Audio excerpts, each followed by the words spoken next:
활동사 모임 어흥의 그림자 연극 우리 모두가 김형률되어입니다. 원폭 피해 2세인 김형률 이야기를 소재로 핵 대결을 끝내고 한반도 비핵화와 핵 없는 세상을 준비하자는 주제를 담았습니다.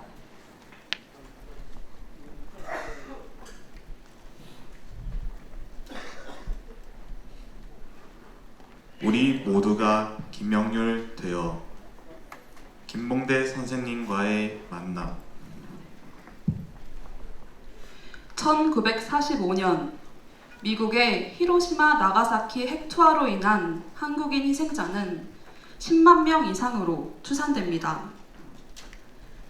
78년이라는 세월이 흘렀지만 피폭의 고통은 지금도 계속되고 있습니다.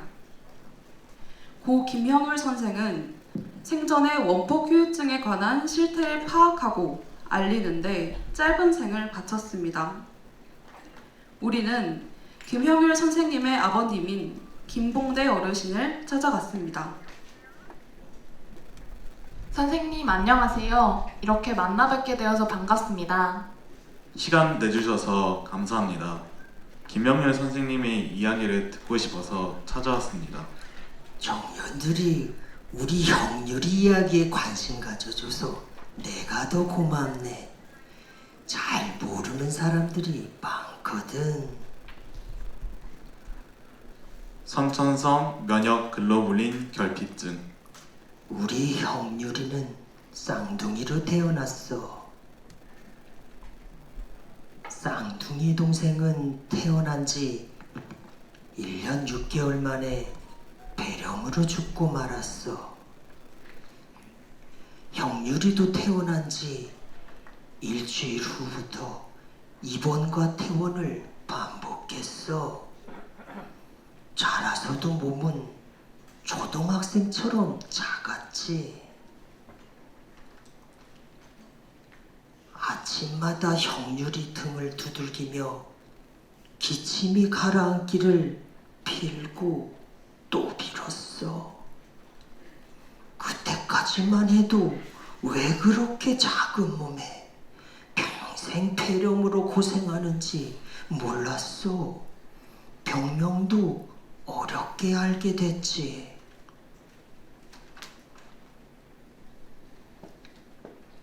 특별 혈액 검사로 병명을 찾긴 했습니다.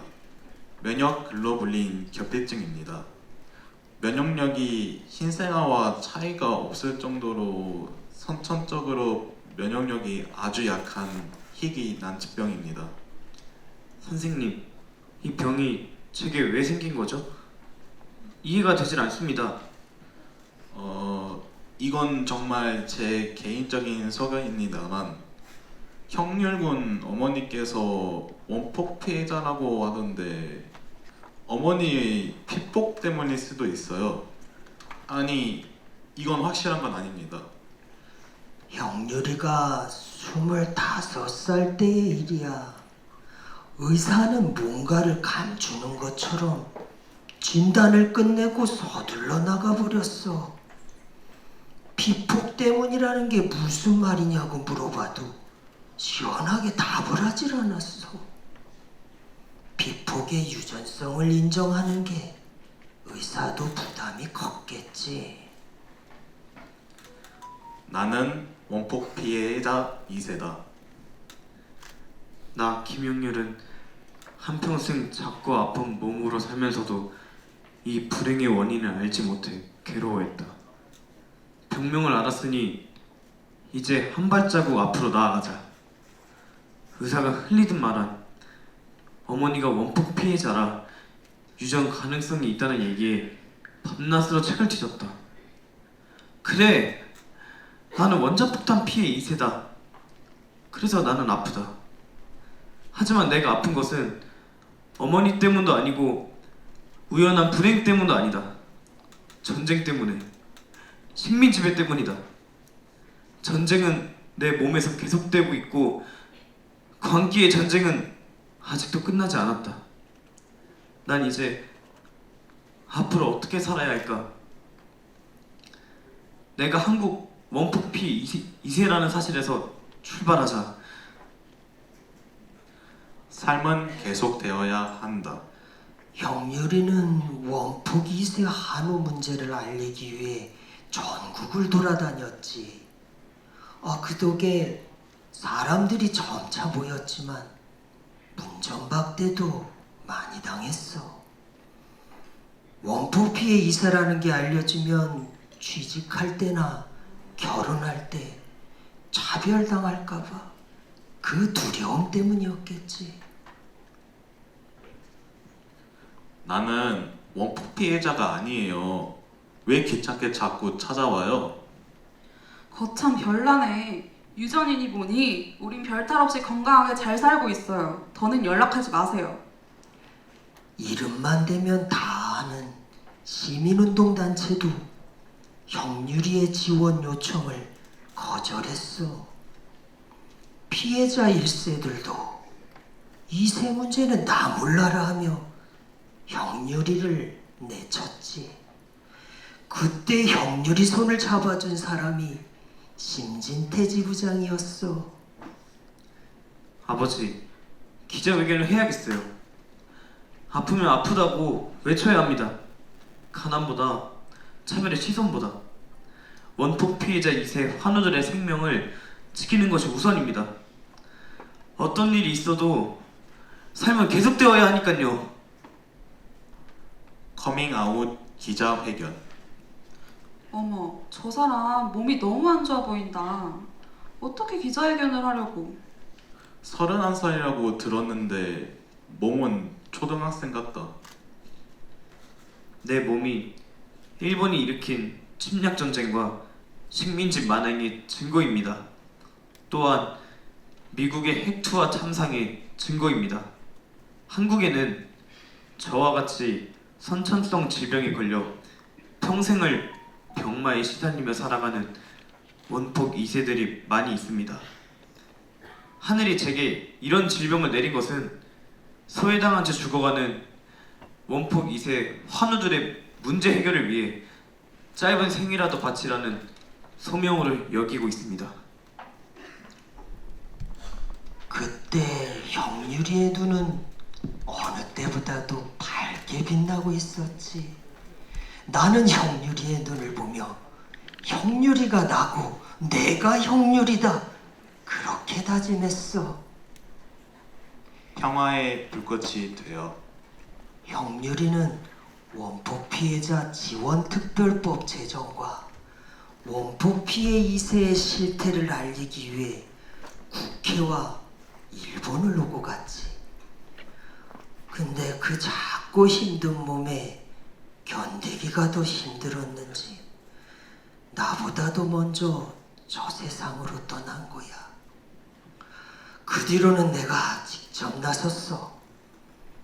그런데 가해자인 일본과 미국이 자기 책임을 인정하지를 않아. 피폭의 유전성도 인정을 안 해. 형유리가 미국의 책임을 묻는 소송을 하고자 했던 게 그 때문이야. 미국의 책임을 묻는 소송은 형유리의 유언인 셈이었지. 그런데 참 소송이 쉽지 않더구나. 그래서 2015년에 UN NPT 회의에 가서 시위도 하셨군요. 그랬지. 유엔에서 처음으로 한국 원폭 피해자 문제를 제기한 거야. 우리를 강제로 끌고 간 일본과 죄 없는 우리에게 원폭 피해를 입힌 미국은 책임을 인정하고 사죄하라고 말이지. 피폭의 유전성도 인정하라고. 세계 모든 피폭자가 나서서 미국의 원폭 투하 책임을 묻자고. 그러면 핵 없는 세계는 실현된다고 외쳤어. 그럼 지금은 소송이 어렵나요? 여러 장벽이 있다고 하더구나.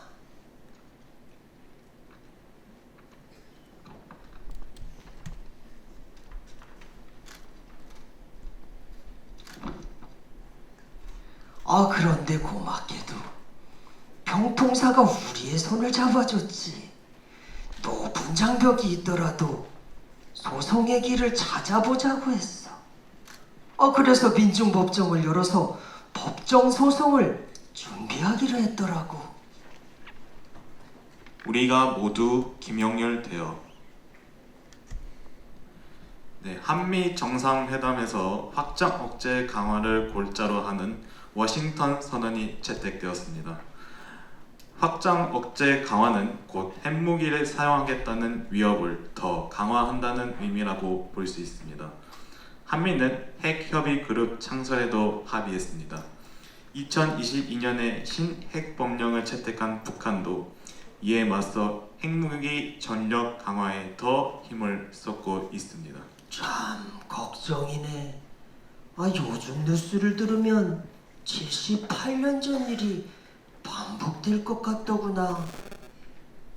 이제 한반도는 전 세계 어느 지역에서도 유례를 찾기 어려운 초공세적인 핵 전략과 전력이 첨예하게 맞붙는 핵 대결장이 되었습니다. 1945년 8월 6일, 9일 히로시마와 나가사키 상공에서 원폭을 떨어뜨린 폭격기는 2023년 오늘도 한반도의 상공을 날고 있습니다. 일본은 평화헌법을 무력화하고 적 기지 공격 능력 보유와 행사를 선언하며 한반도 동북아 핵대결에 기름을 붓고 있습니다. 이번 제국주의 침략 전쟁에 의해 지금 이 시간까지도 그 광기의 역사가 한국 원폭에서 황들의 몸과 마음을 바통하고 있는 현실에 인식해야 한다고 생각합니다. 원폭 피해자 문제는 78년 전 과거가 아닌 오늘의 문제입니다. 미국의 책임을 인정하게 하는 것, 그래서 어떤 나라도 다시는 핵무기 사용을 할 수 없게 만드는 것, 그것이 핵 없는 세계 구현을 위한 출발점입니다. 삶이 계속되기 위해서는 지구적 차원의 핵전쟁을 불러올지 모르는 한반도에서 핵 대결은 사라져야 합니다. 한반도 비핵화, 핵 없는 세상 실현을 위해 모두 함께 나섭시다.